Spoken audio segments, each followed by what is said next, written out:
In what you've done with your life thus far, is it giving you what you want? Is it giving you what you want? When you look toward the future, when you look at all that's going on out here, is there some place within yourself you say, hey, I know I need to be out there in that arena. I know I can do more than what I've been doing. I know there's some great music that I have within me that I haven't brought out here yet. Is that something that you begin to look at within yourself? See, I say if you look at your life, and if you're not getting what you want, you owe it to yourself to do something differently. If you're on a job, 85% they say of Americans go to jobs that they're unhappy. If you're doing something 8 hours a day that you don't like, it's not giving you what you want, it's not giving you a strong feeling of satisfaction and fulfillment, you're miserable, you hate to go there, you're depressed just thinking about it, you sing the "Thank God It's Friday" song every week. If that's what it is, you owe it to yourself to start strategically working to change directions. See, but you know what most people will do? Most people will resist change. Most people will fight change as if change would be worse than what they're experiencing. See, they know this. They're familiar with this. Most people will not challenge the unknown. They won't just step out there. See, there's certain things that's got to be in place. They got to see it all together. And life isn't like that. That's not how you grow. So as you look at your life, you're saying, I'm not getting what I want. As you begin to look toward the future, begin to know that whatever it takes for you to create that, you've got that in you. You've got that. You've got genius in you. You've got goodness in you. You've got creativeness in you. If you decide to take the initiative to change the current quality of your life, I say to you that you will find that the universe is on your side, that life is on your side. Now, will it be turbulent? Yes. Will it be easy? No, no. Will you have some opposition? Yes. Will I make a lot of mistakes? Yes. Will I get hurt? Yes. Yes. See, a lot of people won't try anything different in life because they don't want to get hurt. Let me tell you something. It's too much pain to duck. Pain is everywhere. You can hide under here. It will come where you are. It's everywhere. Viktor Frankl calls it unavoidable suffering. You can't duck it. But most people spend their life not wanting to deal with the pain of rejection, the pain of defeat, the pain of being disappointed, the pain of losing, the pain of failure, the pain of being criticized, the pain of not being liked, the pain. That's called life. Life is full of pain. It's everywhere. But guess what? There's no gain without pain, because it's the pain of regret that you experience. If I had it to do over again, that's a pain. Don't you know that's something? When you know, I was in a seminar once and this lady stood up. If I had my life to live over again, she talked about all of the things that she would do. And you can feel the pain of regret in her voice. The pain of regret. She still experienced pain. She was trying not to experience the pain of defeat, the pain of disappointment, the pain of loss, the pain of lack of support. And she still experienced pain. It was right there. We can't get around it. Most people are governed by their habits, their fears, and the opinions of others. A lot of people never try anything differently because they have been convinced by people in their lives that they value that they can't do it. They're living within the context of the opinions that other people have of them, the low expectations. Many people doubt themselves because when they thought about doing something at some critical point in their lives, somebody they respected and honored, somebody they believed in, somebody that they loved, someone they trusted said, you can't do that. And they accepted that. As you look at your life, ask yourself the question, What would your life be like? What would your life look like if you decided not to care what people thought of you? What would your life be like if you decided to give up some of your fears? What would your life be like if you decided to become courageous? What would your life be like? If you decided to act on your dream, if you did what you felt in your heart. You know what courageous means? Tom Rusk and Randy Reed said. They said that courage comes from a French word which means of the heart. But how does it feel to you? He says it's courage, you know, it takes courage to live. Says most people go through life not allowing themselves to step out because they don't want to let go. They don't want to be blown around. They don't want to be moved. The courage to face life's whirling wind of contradictions. The courage to love yourself. The courage to love. For years, I was afraid to love. The courage to take a chance. The courage to be who you are. He says, courage isn't for somebody else, for medals, applause, or moral debts. Courage is what at that moment feels most right for you. Not just situational ethics, but what feels right in your heart, the word of the heart, what feels right in your heart. One great philosopher says, cowards die many times before their deaths. The valiant never taste of death but once. What does that mean? That valiant people aren't afraid? No, no, no. It means that they experience that fear and they move forward. They move forward anyhow. Many people are dead now. Many people are allowing their dreams to die. Many people are allowing their ideas to lie dormant and collect dust.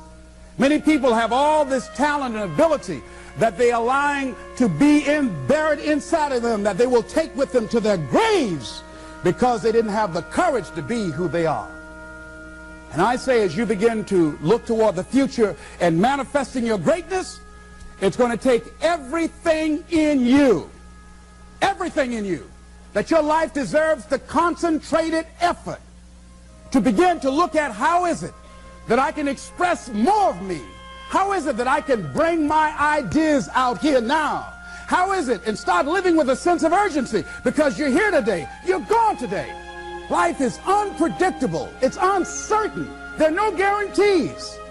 No guarantees out here at all. So holding back, what are you waiting on? Ask yourself, what's the benefit of your waiting? What's the benefit of your not living your dream? What's the benefit of not listening to yourself?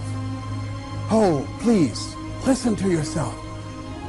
You know the feelings. If you start listening to the feelings in your heart, and I'm doing it now more every day, I find that my feelings, I can trust them. And I say to you that as you look toward the future, you look at life on a daily basis, if there's something that you have been given, if you've heard something within yourself that you know that what you're doing now doesn't fit for you, it doesn't work for you, it's not giving you what you want, and there's something else that you want to do, don't allow that inner doubt in you to talk you out of it, to build a case on why you can't have it, to tell you why you're not good enough. You ignore that inner voice and all of the external voices. Don't judge the possibilities for what you can do based upon the circumstances, because the circumstances won't determine who you are. Don't determine what you're able to do based upon your resources. Don't determine what's possible for you based upon where your life is right now. Where your life is right now is not you. That's just what it is right now. But the possibilities for you are unlimited. If you're in a rebuilding process, it's unlimited. If you're coming back from adversity and devastation, it's unlimited of what you can do. That's the capacity of human beings. It doesn't matter how many mistakes you've made. It doesn't matter how many flops you've had. It doesn't matter how much money you've lost. In fact, I see it only as an investment of what you learn from life, not losses, but investments of what's possible for you. And I say to you that once you start listening to yourself, and as you begin to act on your dream, as you start just trying to find your way, doing what you can with what you have, you will start seeing things opening up for you. You'll start attracting people. You say, where'd they come from?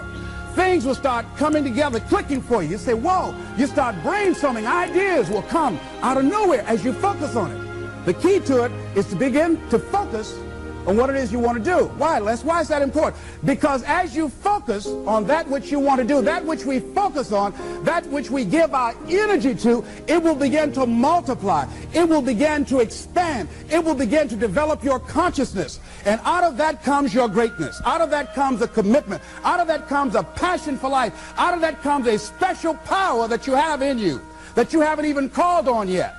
See, the powers that we have will never reveal themselves if we don't challenge them, if we don't put ourselves in a position where we have to use them. So one of the most important things is reading a book that's a really interesting book called Instant Millionaire, and the guy said, put yourself in a position where you can't retreat, where it's do or die, sink or swim. Here's what you'll find out.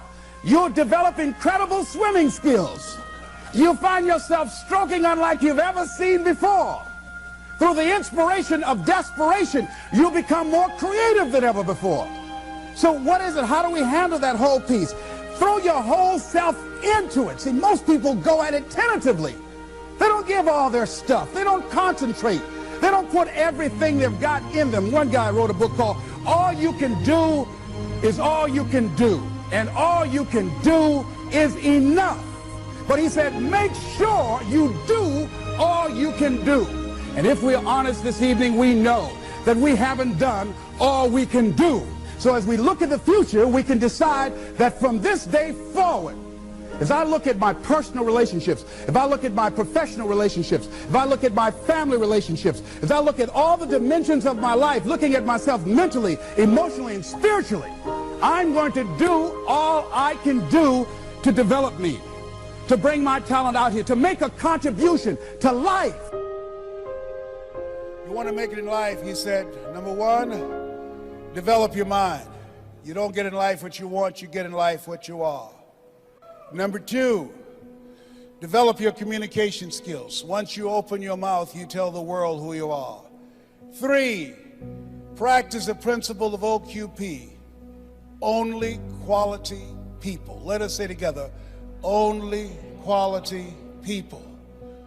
As you think about your goals and dreams, this is not for everybody. You want to build an organization with only quality people. Not people who need more, but people who want more. You want to surround yourself with people that are hungry. People that are hungry are willing to do the things today others won't do in order to have the things tomorrow others won't have. People that are hungry do what they know, not what they feel. See, I didn't do this for years because I knew it would be hard. And Mr. Washington said something to me. Mike Williams, my mentor, you want to go online and find his book, The Road to Your Best Stuff. He said something that grabbed me, and I want you to put this someplace where you can see it. See, you build this business through persistence. You got to affirm, I will persist until I succeed.